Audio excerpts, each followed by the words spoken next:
Can you talk about how AI and NLP can aid in financial resiliency? All of those, I guess, secondary or newer vulnerabilities, the financial one really is sort of the tip of the iceberg and one of the easier ones to work with. In the world of financials, you're usually dealing with pretty structured databases and often spreadsheets. So it's structured data in a sense. So it leads you to being able to simulate scenarios quite nicely because you should have a really vivid picture of what today looks like. And you probably have a pretty good idea or picture of what even 30 days out and possibly a quarter might look like. So you have a good idea of today, the past, and a little bit of the future that you've thought of. You could start simulating scenarios where things happen.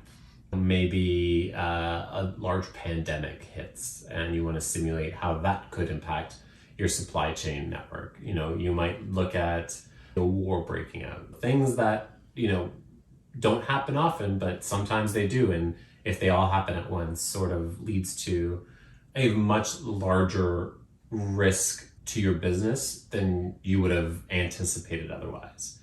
Measuring risk and forecasting risk is another way where AI and machine learning really shine.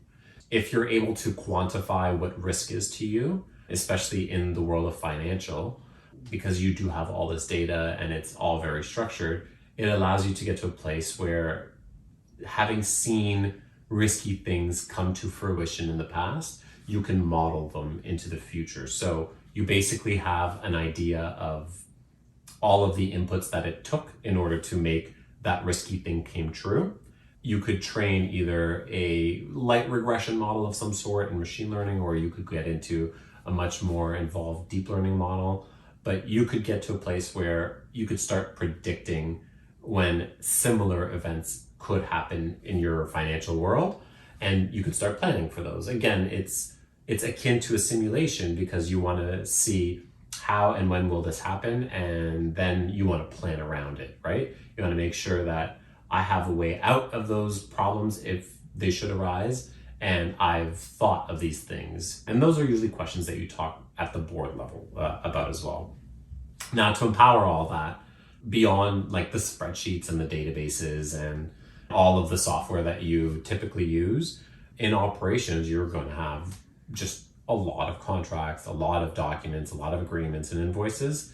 And there is a huge portion of your operations, especially in finance, that require you to read those documents. Most organizations just tend not to actually enter all of the information back into their systems from the agreements and invoices, things like discount dates and rates, length of contract, things like that. So you get into weird situations at times where you have a contract that isn't performing and the company isn't doing the thing it's supposed to, or you're not performing to that company, and the interaction is still going. So you and that other supplier are still working together, even though there's something in the contract that would have broken that relationship.